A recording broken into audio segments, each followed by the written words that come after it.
Tere! Soovin täna rääkida natukene naisest minu elus.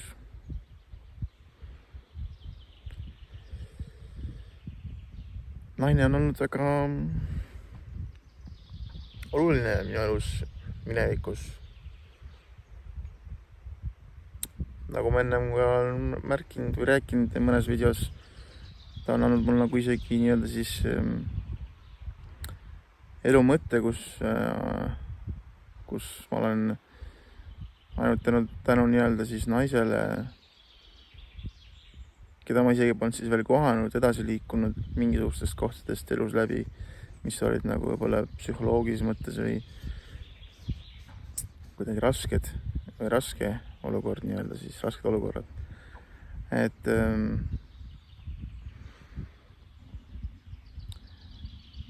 Et aga siis, milline oli mul see suhtumine siis naisesse. Ma olin omaks võtnud küllaltki niisuguse probleemse suhtumise ja uskumuse naisesse, kuna ma ise kasvasin üles niisuguses peres, kus kohas oli selgelt välja kujunenud roll, kus oli mehe roll nii-öelda ja oli naise roll, eks ju. Mees oli peres pea, kes kontrollis siis kõike, mis toimub põhimõtteliselt, eks ju, peres. Naine täitis mingisugust rolli siis, kus tegeles siis teatud kindlate asjadega, mis olid justkui välja kujunenud ja põlvest põlve justkui nii pidigi olema, ja naisel ei olnud nagu põhimõtteliselt mingisugust õigust põhimõtteliselt, ma ei tea, seal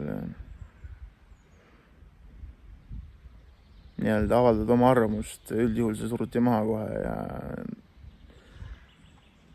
ja naine oli siis nagu teise koha peal, et naine ei võtnud osa mingisugustest meeste nii-öelda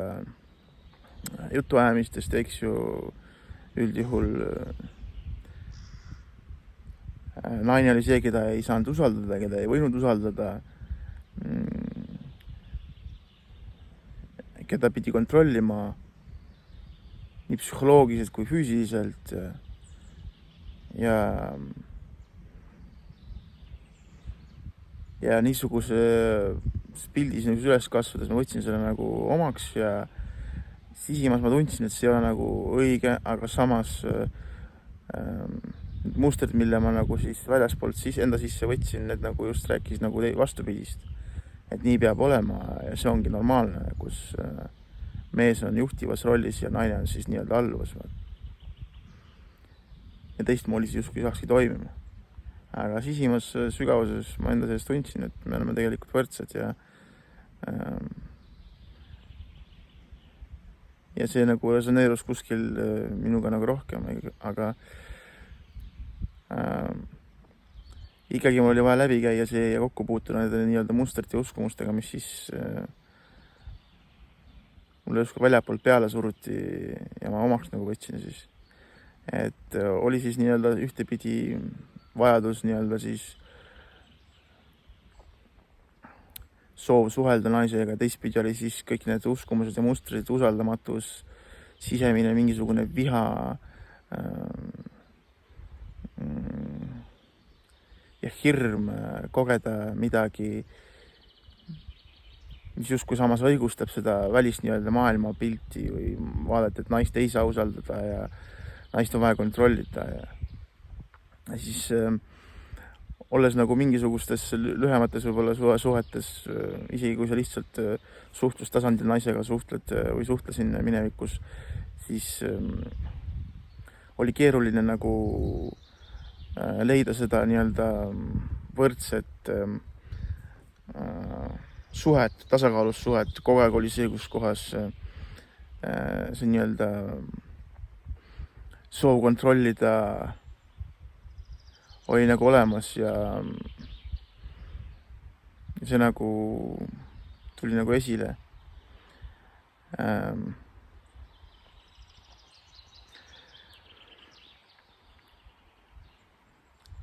Et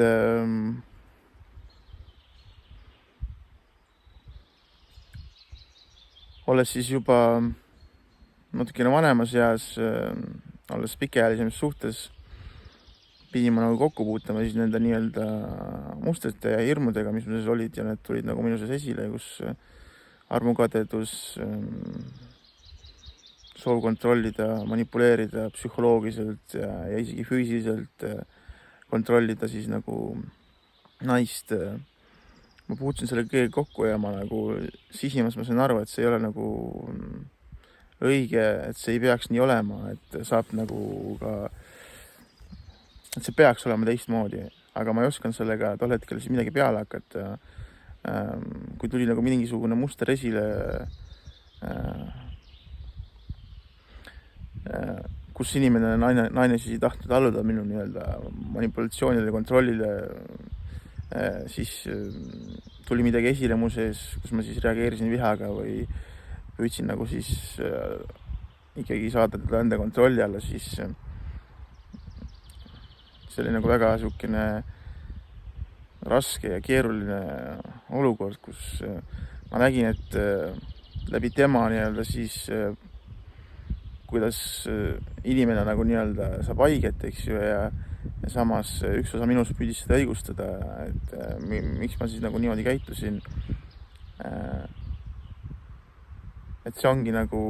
normaalne, et ta ongi nagu süüdi selles kõiges, eks ju, et püüdsin nagu õigustada seda, aga samas jällegi ma nägin, et see ei ole nagu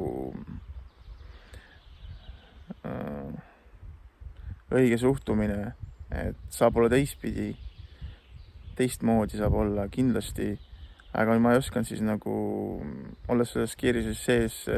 sealt nagu näha mingit väljapääsu, oli küllaltki keeruline. Et mina pidin siis mängima läbi selle nii-öelda mängu küllaltki nii-öelda raskes seisundis olles ise, et ma nagu ei tahtnud sellest kohe välja võib-olla tulla nagu, et pidin piisavalt keeruliseks selle enda jaoks mängima siis ja siis läbi valu ja pisarate siis tuli see soov muutuda, et lahti lasta sellest nii-öelda siis minast, nendest uskumustest ja liikuda vaikselt edasi. Muidugi ma tahtsin muutuda, ma nägin, et ma pean muutuma, sest see ei olnud õigustatud, minu käitumisviis, minu mustrid. Ma harisin ennast, uurisin mingisugust kirjandust, mis aitas mul aru saada mingisugustest uskumustest asjadest, mis tol hetkel olid, et lahti mõtestada enda jaoks, mis asi nagu siis armastus on naise ja mehe vaheline, et kuidas saab nagu armastus olla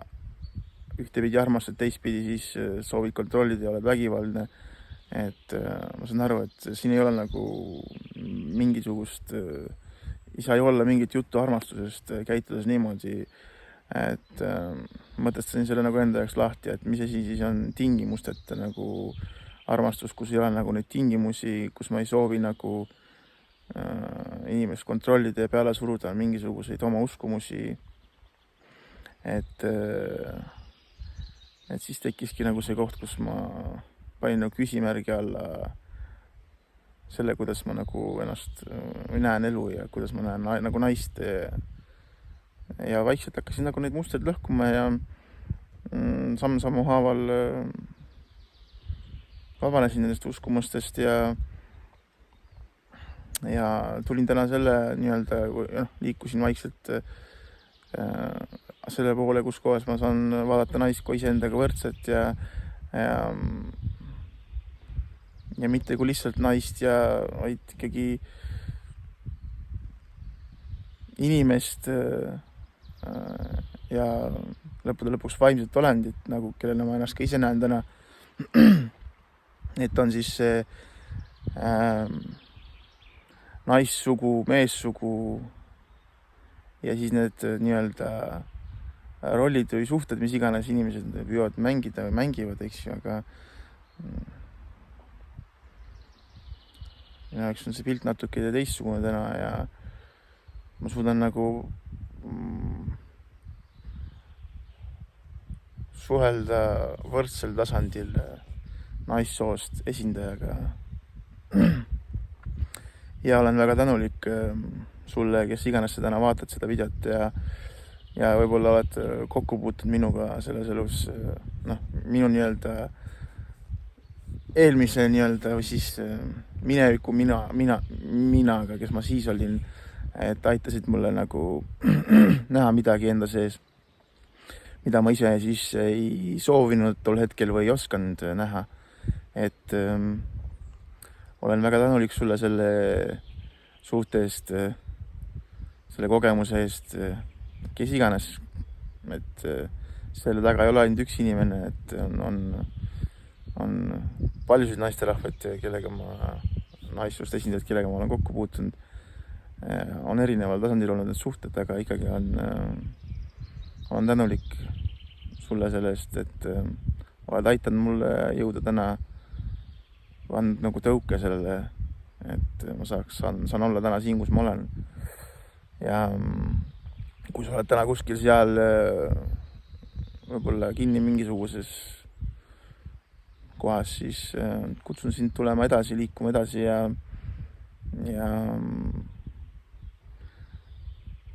elu saab nautida ja suhet saab nautida meessoost isiku vahel, naissoost isiku vahel. Et ja võib-olla seal suhte teemal räägib hiljem, aga järgmistes videotes, mis võib-olla kunagi tulevad. Et igal juhul aitäh, et oled olemas ja varsti kohtume jälle.